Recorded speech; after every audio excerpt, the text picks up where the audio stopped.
रात को करीब 9:30 बजे का वक्त रहा होगा जब एक महिला सुनसान रास्ते से भटकती हुई एक चौराहे पर पहुंच जाती है और वहां जाकर इस तरह से बैठ जाती है क्योंकि वो इतनी ज़्यादा हार चुकी थी।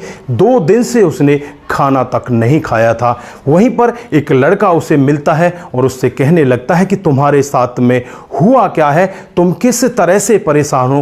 फिर उस लड़के को जब वो अपनी अपबीती बताती है तो लड़के की आंखों में भी आंसू आ जाते हैं। दोस्तों, अगर आप लोग भी पूरी घटना के बारे में जानना चाहते हैं कि इस महिला के साथ में ऐसा क्या हुआ था जो रात को इस तरह से दर बदर की ठोकरें खा रही थी, आखिरकार ये 2 दिन से भूखी क्यों थी, तो लास्ट तक वीडियो के साथ जरूर बने रहें। आगे बढ़ने से पहले हमारी वही रिक्वेस्ट की जो हमारे चैनल के साथ नए हैं, कृपया करके चैनल को फॉलो कर लें, बेल आइकन को जरूर प्रेस करें। नमस्कार, जय हिंद। आप देख रहे हैं APH न्यूज़ राहुल रावत के साथ। तो दोस्तों, आज की जो हकीकत की घटना आपको बताने जा रहा हूं, ये उत्तर प्रदेश के बुलंदशहर की हकीकत की घटना है। यहाँ पर सोहाना नाम की एक लड़की जो देखने में बेहद ही खूबसूरत होती है, जिसकी उम्र मात्र 17 साल होती है। उसके जो बापू होते हैं, उसके पिताजी होते हैं, उसके लिए पड़ोस के ही गांव में एक लड़का देख लेते हैं जिसका नाम फारूक होता है। फारूक के साथ इसकी शादी हो जाती है।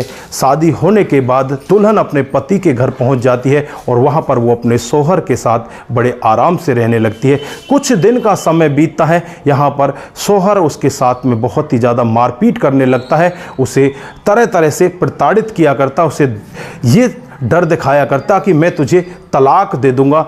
दोस्तों, यहाँ पर सोहाना बहुत ज़्यादा डर जाती है और एक दिन का वाक़या होता है जब सोहाना के साथ में ये बहुत ही ज़्यादा मार पिटाई करता है। ये खुद एक नशा करके आता है और नशा भी इतना ज़्यादा करके आता है जिसकी वजह से इसको ये तक होश नहीं होता कि ये अपनी पत्नी को किस तरह से मार रहा है। बेवजह उसको इतनी बुरी तरह से पीटा जाता है। वो बहुत ही ज़्यादा परेशान हो जाती है, अपने पिताजी के पास फ़ोन करती है तो पिताजी का जो जवाब होता है वो उसे सुनकर एक बार के लिए सन्न हो जाती है। पिताजी उससे कहते हैं कि बेटा, मैंने तेरी शादी कर दी है, अब तेरा घर परिवार तेरे शौहर का घर है, अगर तुझे रहना है तो तू वहीं पर रह, मेरे घर में तेरे लिए कोई जगह नहीं है। दोस्तों, पिताजी यहाँ तक नहीं पूछते कि बेटा तेरे साथ में हो क्या रहा है, अगर तेरे साथ में कुछ गलत हो रहा है तो मैं तेरे घर वाले से बातचीत करूँगा, लेकिन ऐसा कुछ भी वो नहीं कहते। यहाँ पर जो बेटी होती है बिल्कुल टूट जाती है। अब वो करे तो क्या करे। एक दिन का वाक़या होता है, जो इसका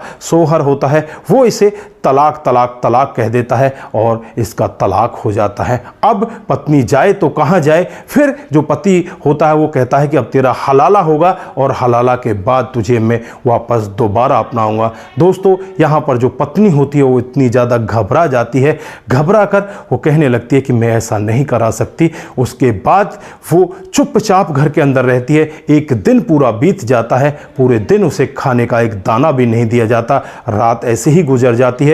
अगला दिन पूरा इसी तरह से बीत जाता है और जब अगली शाम होती है, जो पति होता है वो बाहर चला जाता है। अब यहाँ पर पत्नी को कुछ समय मिल जाता है और घर से वो भागने लगती है। भागती भागती वो रास्ते भर भागती है। उसका पति भी उसका पीछा करता है, लेकिन पति को वो मिलती नहीं। गलियों से छुप छुपा कर एक चौराहे पर पहुंच जाती है और वो इतनी ज़्यादा कमज़ोर हो चुकी थी, चौराहे पर जाकर गिर जाती है। दोस्तों, वहीं पर एक लड़का होता है जिसका नाम ओम प्रकाश होता है। ओम प्रकाश यहाँ पर सोहाना को देखता है तो उससे कहने लगता है कि आपके साथ में हुआ क्या है, आप किस तरह से परेशान हो।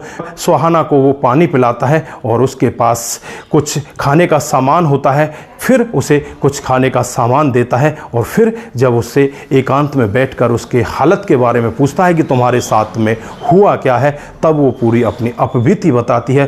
कहने लगती है कि आज मेरा कोई भी नहीं है, जो मेरा पति है उसने मुझे तलाक दे दिया, अब मेरा वो हलाला कराना चाहता है और जो मेरे पिताजी हैं उन्होंने मना कर दिया कि तुम हमारे पास में नहीं आओगी, हमने तो तुम्हारी शादी कर दी, अब मैं जाऊं तो कहाँ जाऊं, मैं अपने आप को मारने के लिए जा रही थी।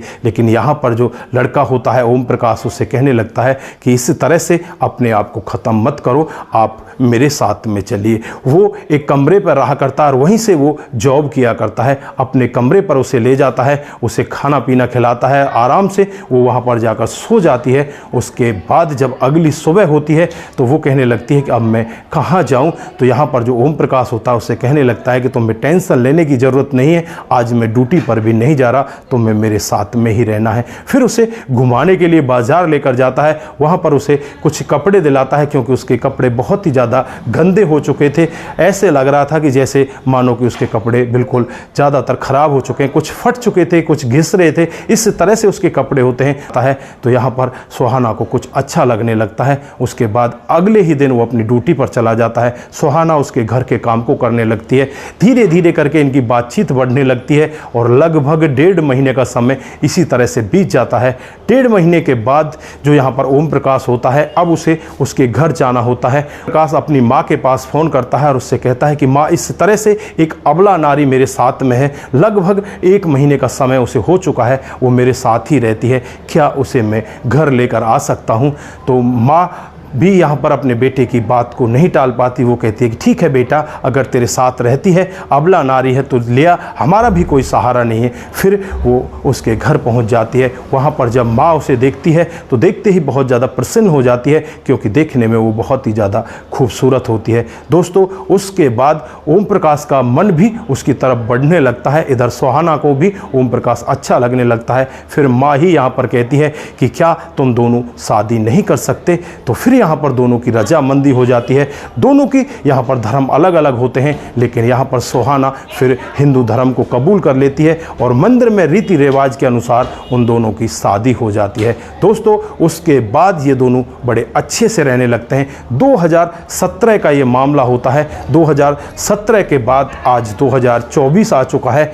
अब ये दोनों लोग बड़े आराम से रहते हैं। दोस्तों, जो लड़का होता है ओम प्रकाश, ये बरेली का रहने वाला होता है। बरेली के एक गांव में ये बड़े आराम से रह रहे हैं और इनका जीवन बड़े अच्छे से कट रहा है। तो दोस्तों, ये थी आज की हकीकत की कहानी। आप लोगों को कैसी लगी? अगर आपको जरा सी भी प्रभावित करती है, जरा सी भी अच्छी लगती है, तो दोस्तों के साथ जरूर शेयर करके जाएं। दोस्तों, आपका एक शेयर हमें आगे बढ़ाता है। दोस्तों, आप सभी को रक्षाबंधन की हार्दिक शुभकामनाएं। इस पावन त्यौहार को आप सभी बड़े अच्छे से मनाएं और भाई बहन के इस पवित्र बंधन को बड़े अच्छे से निभाएं। दोस्तों, जो भाई बहन का बंधन होता है बड़ा ही पवित्र बंधन होता है। आज के दिन जो बहनें होती हैं वो अपने भाई के कलाई पर राखी बांधा करती हैं और जो भाई होते हैं वो अपनी बहन की रक्षा की शपथ लेते हैं और वो यही कहते हैं कि बहन, हम हमेशा तुम्हारी रक्षा करेंगे। और होता भी ऐसा ही है। सदा सदा भाई अपनी बहन की रक्षा करता है और बहन भी अपने भाई के लिए